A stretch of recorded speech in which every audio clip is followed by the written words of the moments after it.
Brian Johnson e o aspirador de pó. Aqui agora no Sonzeira nas Orelhas. Fala aí, rapaziada, beleza pura? Aqui é Rato vos falando em mais um episódio do Sonzeira nas Orelhas. Muito obrigado mais uma vez por estarem aqui com esse boçal. Se inscrevam, curtam, compartilhem, deixem seus comentários e contribuam aí com o canal do Rato, beleza? Vambora então! E o rock and roll com suas histórias fantásticas, e essa aqui é demais. Brian Johnson e o aspirador de pó. O que isso tem a ver com esse fantástico vocalista do AC/DC? E hoje em dia vivemos grandes expectativas do retorno do AC/DC aos palcos após um longo período de inatividade por vários problemas que aconteceram. Teremos uma pequena prévia agora em outubro no Power Trip Festival, onde eles se apresentarão juntamente com Metallica, Guns N' Roses, Judas Priest, Iron Maiden e etc. Puta, tem que vir pra cá isso aí. A parada aconteceu a partir de 2016, como todo mundo já sabe, porque Brian Johnson, vocalista do AC/DC, corria sério risco de ficar surdo e foi se tratar. Para que a gente possa contextualizar essa história, vamos começar falando sobre os vocalistas do AC/DC, já que Brian Johnson não é o primeiro. Quem assumiu o posto inicialmente foi Dave Evans, em 1973. E já na primeira apresentação do AC/DC com o seu primeiro vocalista, eles tocaram covers, sabe de quem? Chuck Berry. Lembra que eu falei lá atrás? Porém, Evans não durou muito tempo, não.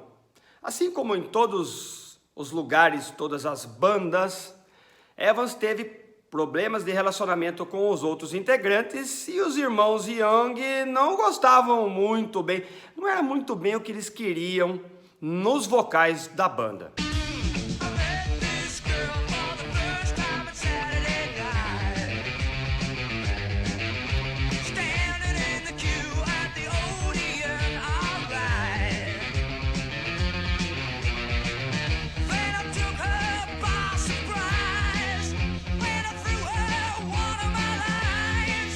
E por conta desses motivos, Evans acabou sendo dispensado da banda. George Young, irmão de Malcolm, e Angus, que também era um músico, tinha um amigo, chamava Bon Scott, que cantava ali de forma aleatória ali com ele. George indicou Bon Scott para o AC/DC, que acabou aceitando. Então, a partir de 1974, Bon Scott assumiu os vocais e deu aquela energia elétrica no som do AC/DC.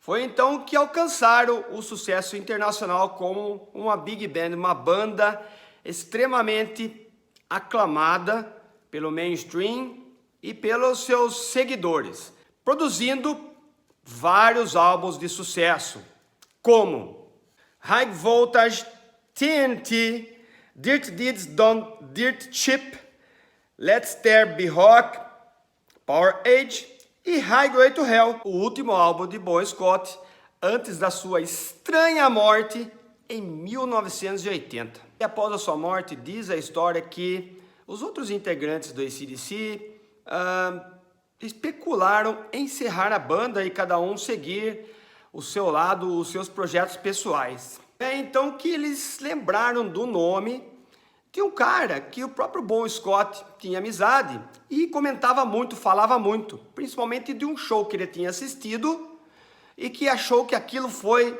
algo de extraordinário, surreal. Diz a lenda que Bon Scott foi assistir a um show uma apresentação do Geordie, banda de Brian Johnson.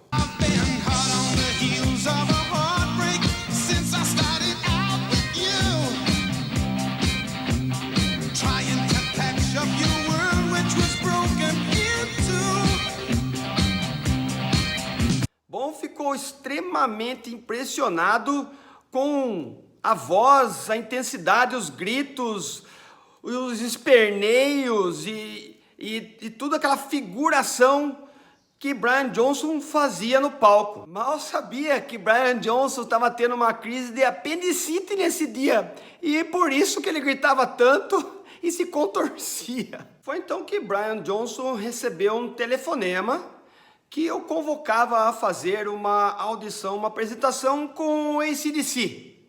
Ele pensou, isso daí é trote, isso daí é pegadinha, que brincadeira de mau gosto, vocês estão de sacanagem comigo. A pessoa então que o abordou disse, então esteja lá em tal local, em tal hora, que você verá que isso não é pegadinha, isso daí não é trote. Brian Johnson não era vocalista de profissão, ele se apresentava junto com o Geordie, sua banda. Na verdade, ele trabalhava como mecânico, ele tinha uma oficina particular, aonde vinha o sustento da sua família. Aliás, Brian Johnson é um grande amante de carros. E entre esse serviço de mecânico, ele cantava e fazia uns bicos aí. Por essas coincidências da vida, Brian Johnson foi fazer um bico num comercial de aspirador de pó em Londres. The new high-powered compact from Hoover, it's a beautiful mover. The new compact does more than beats. It also cleans, it also sweeps, and brushes right to the edge, right to the edge. Foi aí então que ele resolveu atender esse telefonema, mas como ele estava meio desconfiado, ele parou num pub lá para jogar sinuca e quase perdeu a hora da apresentação. Tiveram que buscar ele lá no pub. Brian então cantou juntamente com o AC/DC, fez essa audição e foi embora para casa, já que numa outra data era aniversário do pai dele lá. Novamente recebeu um telefonema dizendo, gostamos de você, a gente precisa sair em viagem e você pode vir para cá? Brian Johnson, desconfiado disso, ainda disse para ele assim, você pode me ligar daqui 10 minutos e repetir o que você está falando? Para me convencer e para que eu entenda que isso não é uma pegadinha? Ele falou, tá bom, eu ligo. Então ligou novamente, disse as mesmas coisas. E mesmo assim, Brian Johnson ficou na dúvida. Ele falou, mas que cacete você está em dúvida? Você quer o trampo ou não? Ele falou, tá bom, eu aceito. E foi aí que aconteceu a mágica. Lá para cá, Brian Johnson, juntamente com o AC/DC, entre os altos e baixos, produziram 11 álbuns, entre eles os de maiores sucessos como Back in Black, For Those About the Rock, We Salute You, The Razor Edge e, é claro, Black Ice. Esses e muitos outros, é claro, né? Esperamos ansiosamente o retorno do AC/DC aos palcos, principalmente aqui no Brasil, juntamente com Brian Johnson, aquela voz estridente, cantando novamente com a gente. Ele tem hoje 75 anos. Espero também estar aqui após um show do AC/DC para me poder fazer as minhas considerações.